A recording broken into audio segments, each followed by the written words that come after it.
Hello, all you hardcore boxing fans out there. How are you doing? It's Russ here from Poker's Corner, the biggest gob in sport. We say the things on here that nobody dares say. Let's have a little look at this background here. Have a look at that. I'm going to mess around here. I'm like a kid, aren't I? We're no toy. Well, we can see now, can't we? What's going on? Now I've got my brick tops on. Hey, God. I got my leg lifted with these, I think, because they're only for computer use and I wanted them for everyday use. He says, "Oh, don't worry about it, P. We've got some Tom Fords and I'll sort you them out for everyday use." So you need a pair for driving, you need a pair for a computer, then you need a pair to watch your telly when you're at home, don't you? So they've got it all figured out, haven't they? You know, with prices they charge. So when I get up from telly, so when I get up from computer, if I walk in kitchen, everything's all a bit different. But when I'm here, they're all right. It's not for close up work, isn't it? But I'm a blind man. Right, 2 seconds.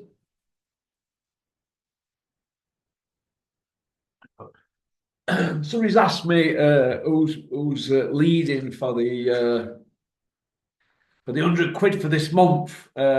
I think it'll be between Kent, Terry, and James. But we're going to see, aren't we? Anthony's just won it, and I think he nipped in, didn't he? Newbie, and he got in with a trending story. So it's a bit lucky. He got a bit lucky. His other videos didn't do as good as that one, did they? But he timed it well. So it's just a bit of luck. But like I said, not none of the lads are that really bothered about winning it. It's just adds a bit of spice, doesn't it? But Peter DeFreitas will be in mix on Monday. So he's got there's going to be some serious revelations on Monday from Peter DeFreitas. So don't forget to jump in and watch. He's a good guy, Peter. Right, we covered in part one the Natasha Jonas loss to Ivan Drago. I'd like to see her retire now, but other people uh, who've been emailing and that are saying no, she's still got something left in the tank.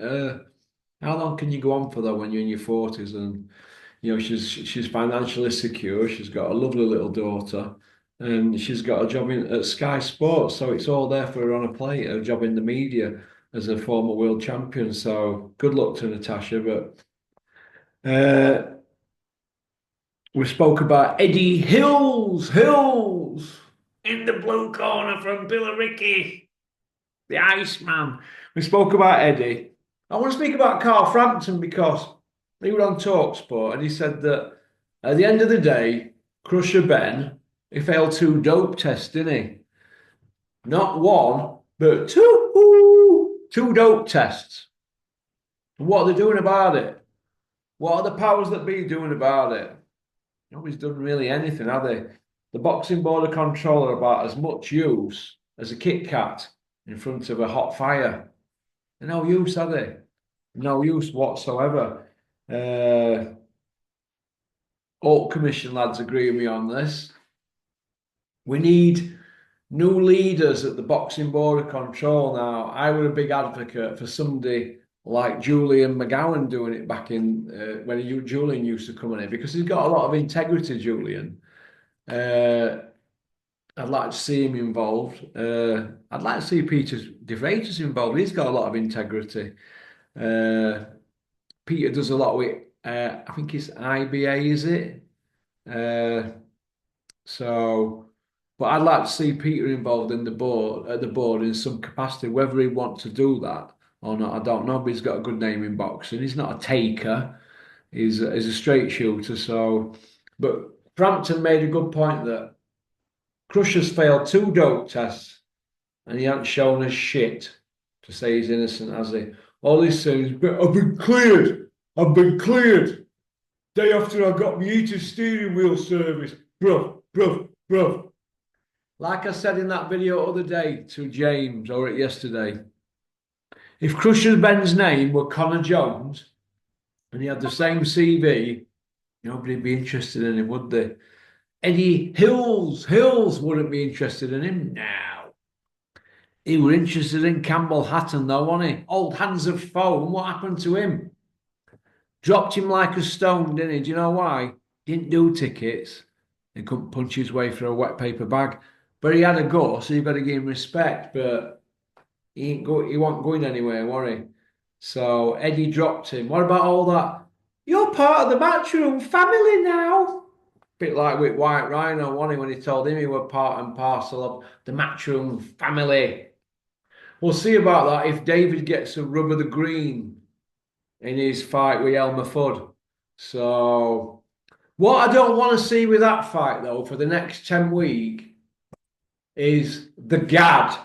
Every single interview, when they speak about Elmer Fudd versus the Lazy Rhino, every single interview, I don't want to hear about the Gad making it about himself and his intense beef with Daddy Fudd.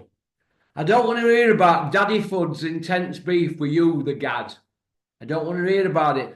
Stop making this fight about you like a little sideshow. We ought to call you Sideshow Bob, didn't we? Every interview you're going on about it. How you went to his house for a Chinese and they had a couple of big dogs and you thought you were a friend of the family. Hey, but you've got to do your job and be critical. Well, I simply said that David Allen won. Everybody could see David Allen won. It was a fight of two halves. They shared the rounds, but David had a 10-8 round, so yes, he did. But will David get the rub of the green in the next one? I hope so, but he might not. But guess what? They could also do a trilogy if he doesn't, and then you're all going to have to pay yet again. That's just how it goes, I'm afraid. That's just how it goes. But it is what it is. I've got the Lazy Rhino to flog him. But we're going to see, aren't we? We're going to see what happens. But Dillian White couldn't budge the Lazy Rhino, could he? So Elmer Fudd's not going to be able to chop trees down, is he? That tree won't chop down. Not when it's got an head made of concrete. So... am I interested in Caroline Dubois' win? Not interested. Not interested. Women's boxing is pony. It's absolute pony macaroni. I'm not interested in all this lefty woke crap. It's pony. We've only got women in boxing, sorry, to keep the lefties happy. So, it is what it is. Oh, Turkey. Oh my God, Turkey. Well, he's had a good look at them all, hasn't he? Does anybody see him holding hands? Do you remember him holding hands with Spencer Brown, Turkey? Phew. What about when he was holding Bricktop's hand? We all remember that one, don't we?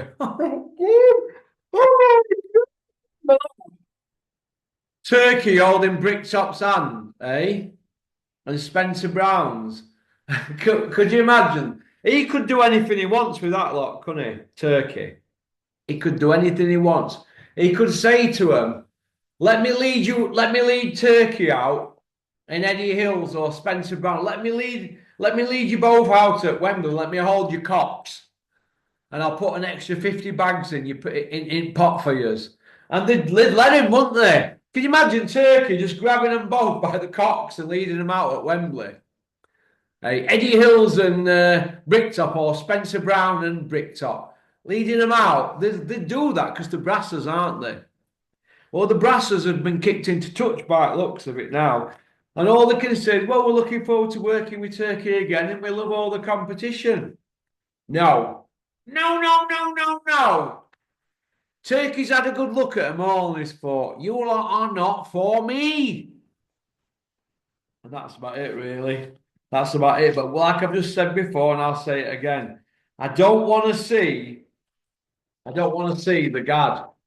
But next 10 week today, innit, going on about his intense beef. You're not qualified to talk about intense beef, Gad. Going on about your intense beef with big fatty daddy, Bud. We're not interested. That you went round to his house and ate a Chinese that was swimming in grease. And it were probably cats and dogs grilled. It weren't. Only thing I'm interested in is grilled pork. One pop pop bang. Thanks for liking and subscribing and leaving a comment on Booyaka.